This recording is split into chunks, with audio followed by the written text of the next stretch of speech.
जय गुरु जी, शुक्राना गुरु जी। ओम नमः शिवाय। शिव जी सदा सहाय। ओम नमः शिवाय। गुरु जी सदा सहाय। संगत जी, गुरु जी का अनंत मंतम शुक्राना, लख लख बार शुक्राना। हर चीज का शुक्राना, हर सांस का शुक्राना। संगत जी, गुरु जी जब तक हमारे साथ है ना, हमारा कोई बाल भी बाका नहीं कर सकता। संगत जी, मैं यकीनन कह सकता हूँ, गुरु जी जब तक हमारे साथ, हमारा कोई बाल बाका नहीं कर सकता।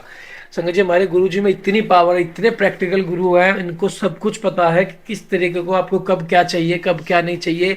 वो पहले ही आपका इंतजाम कर देते हैं। बस आप गुरुजी पे विश्वास रखिए, किसी भी तंत्र मंत्र के चक्कर में मत पड़िए संगत जी, क्योंकि तंत्र मंत्र सिर्फ आपका समय, पैसा, आपका बुद्धि, इन सबको खराब करेगा और कुछ नहीं करेगा। सिर्फ एक गुरु महाराज का दरबार ऐसा है जो हम अपनी रियल लाइफ में, संगत जी देखो, हमारी फैमिली पहले, गुरु से जुड़ने से पहले हमारी फैमिली भी कई जगह गई है, कई तंत्र मंत्र के चक्करों में पड़ी है, लेकिन कुछ नहीं हुआ।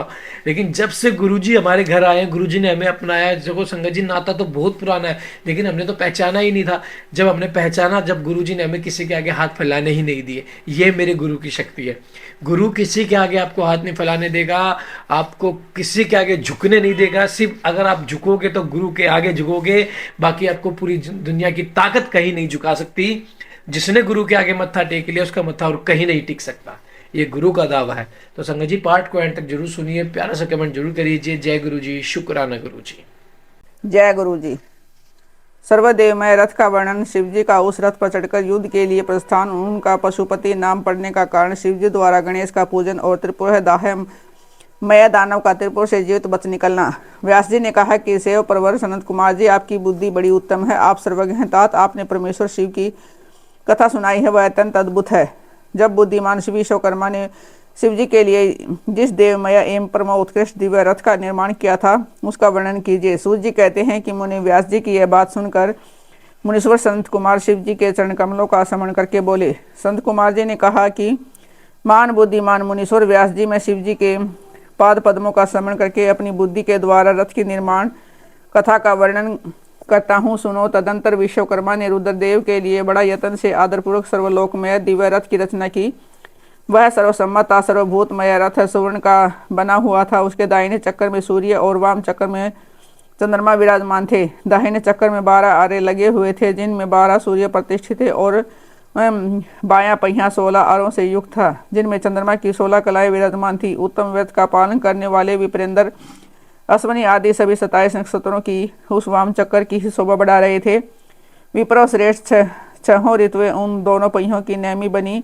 अंतरिक्ष रथ का अग्रभाग हुआ और मंदराचल ने रथ की बैठक का स्थान ग्रहण किया। उद्याचल और अस्ताचल ये दोनों उस रथ के कबूर हुए। महामेरु अधिष्ठान हुआ और शाखा पर्वत उसके आश्रय स्थान हुए। संवत्सर उस रथ का वेग, उत्तरायण और दक्षिणायन दोनों लोक धारक मुहूर्त बंदुर कलाएं उनकी कीलें हुई। काष्ठाएं उसका है घोड़ा, अक्ष अक्ष दंड, निमेष, अनुकर्ष और लव ईसा दंड हुए। धूलोक इस रथ का अवरोध था। स्वर्ग और मोक्ष ध्वजाएं हुई। अभरमु और कामधेनु जुए के अंतिम छोर पर स्थित है। अव्यक्त उसका ईशान दंड, बुद्धि, नडबल, अंकार, कोना और पंच महाभूत उसका बल थे। मुनि श्रेष्ठ इंद्रियां उसे चारों ओर से विभूषित कर रही थी और श्रद्धा उस रथ की चाल थी। उसमें वेदों के 6 अंग ही उसके भूषण और पुराण, न्याय, मीमांसा तथा धर्मशास्त्र अब भूषण हुए। संपूर्ण शुभ लक्षणों से युक्त बल संपन्न श्रेष्ठ मंत्र घंटा के स्थापन हुए और वर्ण तथा आश्रम उसके पाद बने। सहस्त्र भवनों से सुशोभित शेषनाग बंधन रजु हुए और दिशाएं तथा उपदिशाएं उसके पाद बनी। पुष्कर आदि तीर्थों ने रत्न जटित स्वर्णमय पथकाओं का स्थान ग्रहण किया और चारों समुद्र उस रथ के आच्छादन वस्त्र बने। गंगा आदि सभी श्रेष्ठ श्रीताओं ने सुंदरी स्त्रियों का रूप धारण किया और समस्त आभूषण से विभूषित हो हाथ में चवरले यत्र तत्र स्थित होकर वे रथ की शोभा बढ़ाने लगी। आह आदि सातु वायु ने स्वर्णमय उत्तम सोपान का काम संभाला। लोकालोक पर्वत उसके चारों ओर का उपसो पान और मानस आदि सरोवर उसके सुंदरी बाहरी विषम स्थान हुए। सारे वर्षाजल उसके चारों ओरों के समान बने और नीचे के लोक के निवासी उस रथ का तलभाग हुए। देव आदि देव भगवान ब्रह्मा लगाम पकड़ने वाले सारथी हुए और ब्रह्मदेव तदोंकार उन ब्रह्मदेव का चाबुक हुआ। अहंकार ने विशाल छत्र का रूप धारण किया। मंदराचल पार्श्वभाग का दंड हुआ। शैलराज हिमालय धनुष और स्वयं नागराज शेष उसकी पतंचा बने। श्रुति रूपिणी सरस्वती देवी उस धनुष की घंटा हुई और महातेजस्वी विष्णु बाण तथा अग्नि उस बाण के नौक बने। मुनि चारों वेदी संस रथ में जुतने वाले 4 घोड़े कहे गए हैं। इसके बाद शेष बची हुई ज्योतियां उन अश्वों की आभूषण हुई। विष से उत्पन्न हुई वस्तु ने सेना का रूप धारण किया। वायु बाजा बजाने वाले और व्यास आदि मुख्य मुख्य ऋषि वाह वाक हुए मुनीश्वर, यदि कहने से क्या लाभ है। मैं संक्षेप में बतलाता हूँ कि ब्रह्मांड में जो कुछ वस्तु थी वह सब उस रस में विद्यमान थी। इस प्रकार बुद्धिमान विश्वकर्मा ने ब्रह्मा और विष्णु की आज्ञा से उस शुभ रथ का रथ श्यामगिरी का निर्माण किया था। सनत कुमार जी कहते हैं कि महर्षि इस प्रकार के महान दिव्य रथ में जो अनेका विद आश्चर्यों से युक्त था, वेद रूपी अश्वों को जोत कर ब्रह्मा ने उसे शिव को समर्पित कर दिया। शंभु को निवेदित करने के पश्चात जो विष्णु आदि देवों के समानीय एवं त्रिशूल धारण करने वाले हैं, उन देवेश्वर की प्रार्थना करके ब्रह्मा जी उन्हें उस रथ पर चढ़ाने लगे। तब महान ऐश्वर्यशाली सर्वदेवमय शंभु रथ श्यामगिरी से युक्त उस दिव्य रथ पर आरूढ़ हुए। उस समय ऋषि देवता गंधर्व नाग लोकपाल और ब्रह्मा विष्णु भी उनकी स्तुति कर रहे थे। नाग गान विद्या ऋषाद अप्सराओं से गण उन्हें घेरे हुए थे। सारथी के स्थान पर ब्रह्मा को देखकर उन वरदायक शंभु की विशेष शोभा हुई। लोक की नारी सारी वस्तुओं से कल्पित उस रथ पर शिव जी चढ़ ही रहे थे कि वेद संभूत वे घोड़े सिर के बल भूमि पर गिर पड़े। भूमि में भूकंप आ गए, सारे पर्वत डगडगाने लगे। सहसा शेषनाग शिव जी का भार न सह सकने के कारण आतुर हो कांप उठे। तब उसी क्षण भगवान धर ने उठकर नंदीश्वर का रूप धारण किया और रथ के नीचे आकर उसे ऊपर को उठाया, परंतु नंदीश्वर भी रथारूढ़ महेश के उस उत्तम तेज को सहन न कर सके, अतः उन्होंने तत्काल ही पृथ्वी पर घुटने टेक दिए। तत्पश्चात भगवान ब्रह्मा ने शिव की आगे से हाथ में चाबुक लिए घोड़ों को उठाकर उन श्रेष्ठ रथ को खड़ा किया। तदंतर महेश द्वारा अधिष्ठित उत्तम रथ में बैठे हुए ब्रह्मा जी ने रथ में जुते हुए मन और वायु के समान वेगशाली वेदमय अश्वों को उन तपस्वी दानवों के आकाश से स्थित तीनों पुरों को लक्ष्य करके आगे बढ़ा। तत्पश्चात लोगों के कल्याण कथा भगवान रुद्रदेव की ओर दृष्टिपात करके कहने लगे, सुर श्रेष्ठों, यदि तुम लोग देवों तथा अन्य प्राणियों के विषय में पृथक पृथक पशुओं की कल्पना करके उन पशुओं का आधिपत्य मुझे प्रदान करोगे तो भी मैं उन असुरों का संहार करूंगा, क्योंकि वे दैत्य श्रेष्ठ है, तभी मारे जा सकते हैं, अन्यथा उनका वध है असंभव है। सनत कुमार जी कहते हैं कि मुने अगाध बुद्धि संपन्न देवादिदेव भगवान शंकर की यह बात सुनकर सभी देवता पशुओं के प्रति सशंकित हो उठे हैं, जिससे उसका मन खीन हो गया। तब उनके भाव को समझकर देवदेव अंबिकापति शंभु करुणादर हो गए। फिर वे हंसकर उन देवताओं से इस प्रकार बोले। शंभु ने कहा कि देव श्रेष्ठों, पशु भाव प्राप्त होने पर भी तुम लोगों का पतन नहीं होगा। मैं उस पशु भाव से विमुक्त होने का कारण उपाय बतलाता हूँ, सुनो और वैसा ही करो। समाहित मन वाले देवताओं, मैं तुम लोगों से सच्ची प्रतिज्ञा करता हूँ कि जो इस दिव्य पाशुपत व्रत का पालन करेगा वह पशुत्व से मुक्त हो जाएगा। असुर श्रेष्ठों, तुम्हारे अतीत और जो अन्य प्राणी भी मेरे पशुपत व्रत को करेंगे तो वे भी निसंदेह पशुत्व से छूट जाएंगे। जो नैष्ठिक ब्रह्मचर्य का पालन करते हुए 12 वर्ष तक, 6 वर्ष तक अथवा 3 वर्ष तक मेरी सेवा करेगा अथवा कराएगा, वह पशुत्व से विमुक्त हो जाएगा। इसलिए श्रेष्ठ देवताओं, तुम लोग भी इसे परम उत्कृष्ट दिव्य व्रत का पालन करोगे तो उस इसमें पशुत्व से मुक्त हो जाओगे, इसमें कुछ भी संशय नहीं है। संत कुमार जी कहते हैं कि महर्षि परमात्मा महेश्वर का वचन सुनकर विष्णु और ब्रह्मा आदि देवताओं ने कहा कि तथेति, बहुत अच्छा, ऐसा ही होगा। इसलिए बड़े बड़े देवता था असुर भगवान शंकर के पशु बने और पशुत्व रूपी पास से विमुक्त करने वाले रुद्र पशुपति हुए। तभी से महेश्वर पशुपति का नाम विश्व में विख्यात हो गया। यह नाम समस्त लोगों में कल्याण प्रदान करने वाला है। उस समय संपूर्ण देवता तथा ऋषि हर्षमगन होकर जय जयकार करने लगे और देवेश्वर ब्रह्मा विष्णु तथा अन्य प्राणी भी परमानंद मगन हो गए। उस अवसर पर महात्मा शिव का जैसा रूप प्रकट हुआ था उसका वर्णन सैकड़ों वर्षों में भी नहीं हो सकता।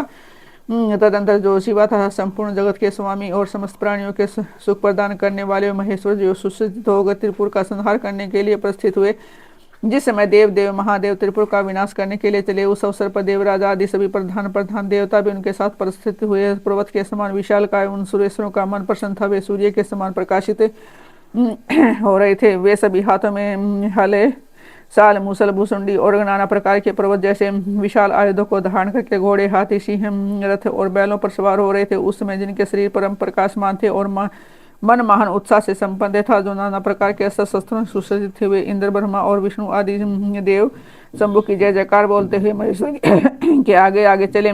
तभी सभी दंडी एवं जटाधारी मुनि हर्ष मनाने लगे और आकाश चरण पुष्पों की वृष्टि करने लगे। विपेंद्र त्रिपुर की यात्रा करते समय जितने गणेश्वर शिव जी के साथ थे उनका गणना करके कौन पार पा सकता था। तथापि मैं कुछ का वर्णन करता हूँ। योगिन समस्त गणराजों में श्रेष्ठ भृंगी गणेश्वर तादेव गुणों से घिरकर विमान पर आरूढ़ हो महेंद्र की भांति त्रिपुर का विनाश करने के लिए चले। उनके साथ साथ केश, विगतवास, महाकेश, महाजोर, सोमवल्ली, सवर्ण, सोमवप, सनक, सोमधृक, सूर्यवर्चा, सर्व, सूर्य प्रेक्षक, सूर्याक्ष, सूर्यनामासुर, सुंदर, परशकंद, कुंदर, चंड, कंपन, अतिकंपन, इंद्र, इंद्रजयंता, हिमकर, शताक्ष, पंचाक्ष, सहस्राक्ष, महोदर सती जहु सताशय रंक कर्पूर पूतन द्विशिख त्रिशिख अहंकार कारक अजवक्तर अष्टवक्तर हयवक्तर अर्धवक्तर आदि बहुत से प्रेम बलशाली वीरगणा अध्यक्ष लक्ष्य लक्ष्य लक्षण की परवाह न करते हुए महेश्वर को घेर कर चल रहे थे। व्यास जी तदंतर महादेव शंभु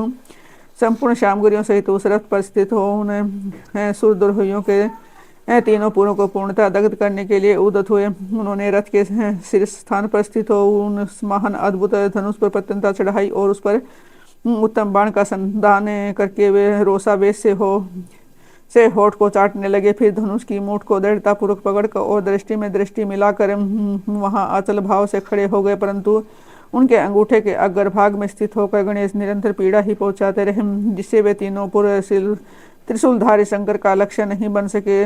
तब धनुष से बाणधारी मंजुकेश विरूपाक्ष से शंकर ने परम शोभन आकाशवाणी सुनी। उस व्योम वाणी ने कहा कि ऐश्वर्यशाली जगदीश्वर, जब तक आप इन गणेश की अर्चना नहीं कर लेंगे तब तक इन तीनों पुरों का संहार नहीं कर सकेंगे। तब ऐसी बात सुनकर अंधकाश के निहंता भगवान शिव ने भद्रकाली को बुलाकर गंजन का पूजन किया। तब हर्षपूर्वक विधि विधान सहित अग्रभाग में स्थित उन विना की पूजा की गई। तब वे प्रसन्न हो गए। तब तो भगवान शंकर को उन तारक पुत्र मनस्वी देवताओं के 3 नगर यथोक्त रूप से आकाश में स्थित दिख रहे थे। उस विषय में कुछ लोग ऐसा कहते हैं कि वे शिव जी स्वयं पर स्वतंत्र परब्रह्म सगुण निर्गुण और सबके द्वारा अलक्ष्य स्वामी परमात्मा निरंजन पंचदेव में देव पंचदेव के उपास्य प्रातपर प्रभु हैं। वे सबके उपास्य हैं, उनका उपास्य कोई नहीं है। उन सबके वंदनीय परब्रह्म स्वरूप उन देवेश्वर महेश्वर के विषय में ये बात उचित नहीं जान पड़ती कि उनकी कार्य सिद्धि अन्य की कृपा पर अवलंबित हो, परंतु मुने उन देवादि देव वरदानी महेश्वर के चरित्र में लीलावश सब कुछ घटित हो सकता है। अस्तु इस प्रकार जब गणादि का पूजन करके महादेव जी स्थित हुए तब वे तीनों पूर्व कालवश शीघ्र ही एकता को प्राप्त हो गए। मुने उन त्रिपुरों के परस्पर मिलकर एक हो जाने पर महान आत्मबल से संपन्न देवताओं को महान हर्ष हुआ। तब संपूर्ण देवगण सिद्ध और परम ऋषि अष्टमूर्तिधारी शिव की स्तुति करके उत्सव से जय जयकार करने लगे।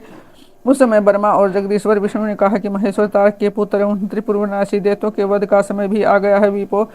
वो इसलिए पूर्ण एकता को प्राप्त हो गए हैं। अतः देव जब तक ये त्रिपुर पुण्य विलंग हो उसे पहले ही आप बाण छोड़कर उसे भस्म कर डालिए और देवताओं का कार्य सिद्ध कीजिए। मुने तदंतर शिव जी ने धनुष की डोरी चढ़ाकर उस पर पूज्य पाशुपतस्त्र नामक बाण का संधान किया और उसे वे त्रिपुरार छोड़ने का विचार करने लगे। शंकर जी के जिस समय अपने अद्भुत धनुष को खींचकर था उस समय अभिजीत मुहूर्त चल रहा था। उन्होंने धनुष की टंका तथा दुस्सहनी सिंहनाद करके अपना नाम घोषित किया और उन महासुरों को ललकार कर करोड़ों सूर्य के समान प्रकाशमान उस भीषण बाण को उन पर छोड़ दिया। तब जिसके नोक पर अग्निदेव प्रतिष्ठित थे और जो विशेष रूप से पाप का विनाशक तथा विष्णुमय था, उस महान ज्वाल्यमान शीघ्रगामी बाण ने त्रिपुर निवासी दैत्यों को दग्ध कर दिया। तत्पश्चात वे तीनों पूर्व भी भस्म हो गए, एक साथ ही चारों समुद्र रूपी मेघ वाले भूमि पर गिर पड़े। उस समय शिव जी की पूजा का अतिक्रमण कर देने के कारण सैकड़ों दैत्य उस बाण स्थित अग्नि से जलकर हाहाकार मचा रहे। तब भाइयों से तारक जलने लगा। तब उसने अपने स्वामी भक्त वत्सल भगवान शंकर का स्मरण किया और मन ही मन महादेव को देखकर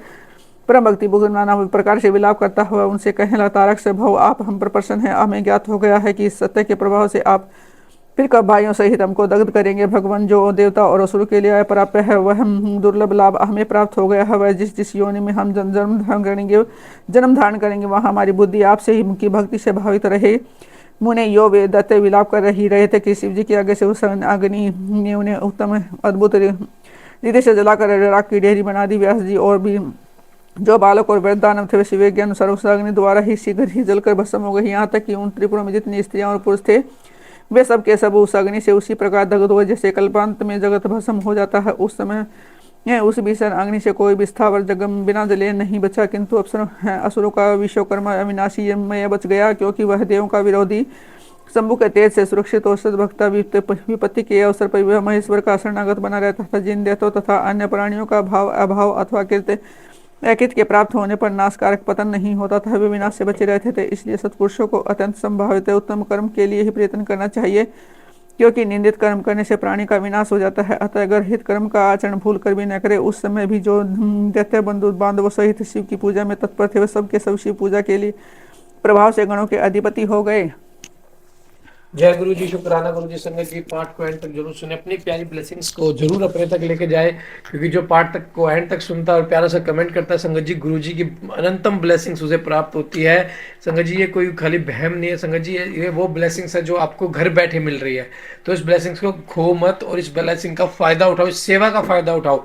जय गुरु जी, शुक्राना गुरु जी। ओम नमः शिवाय। शिव जी सदा साई। ओम नमः शिवाय। गुरु जी सदा साई। जय गुरु जी।